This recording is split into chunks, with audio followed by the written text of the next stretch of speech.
ওকে, দীর্ঘ উত্তরধর্মী 2 এর দাগের অঙ্কটা কী বলছে দেখো। y equal to A x square plus 3x plus B, এটা একটা বক্র দেওয়া হয়েছে বা অপেক্ষক, যার 0,1 এই বিন্দুগামী, মানে এই অপেক্ষকটা 0,1 বিন্দুগামী। আচ্ছা, আবার বলছে x ইকুয়াল টু 0.75, এই বিন্দুতে স্পর্শকটা x অক্ষের সমান্তরাল। তার মানে x অক্ষের সমান্তরাল হলে dy বাই dx সেটা 0 হবে। বলছে এ ও বি এর মান নির্ণয় করো। কিছুই নয়, বলছে 0,1 বিন্দুগামী হচ্ছে এই অপেক্ষকটা। কোন অপেক্ষকটা? y equal to A x square plus 3x plus B, এটা 0,1 বিন্দুগামী হলে তার মানে এই অপেক্ষকটায় যদি আমি 0,1 পুট করি তাহলে সেটা স্যাটিসফাই করবে। তো পুট করলাম, করলে কী হবে, y এর জায়গায় 0, সরি y এর জায়গায় 1 আর x এর জায়গায় 0, 0 মানে এইগুলো 0 হয়ে গেল। তাহলে b ইকুয়াল টু 1। বলছে x অক্ষের সমান্তরাল, তাহলে dy বাই dx নির্ণয় করব।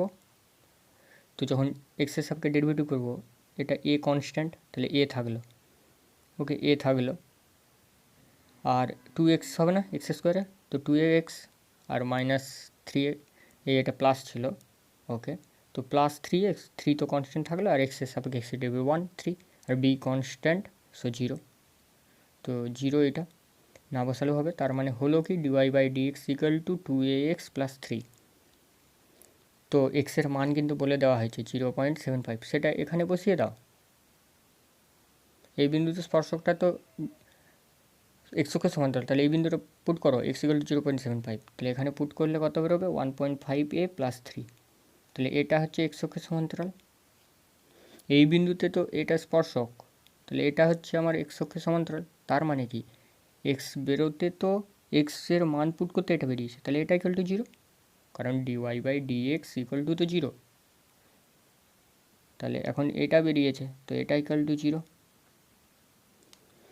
তো দেখো, সিম্পলি সলিউশন করবে তোমরা, করলে কী বেরোবে, 1.5কে দেখছি 15/10 equal to a equal to -3, আর a ইকুয়াল টু কত হবে, 10/15 করে দাও, তো কাটাকুটি করলে a ইকুয়াল টু -2। তাহলে a এর মান -2। তাহলে b এর মান কত হবে, b এর মান কত হবে 1, তাহলে a -2 আর b 1, this is the answer. Okay, আশা করি বুঝতে পেরেছো। যদি কোনো প্রবলেম থাকে অবশ্যই বলবে। দেখা হচ্ছে পরের ভিডিওতে।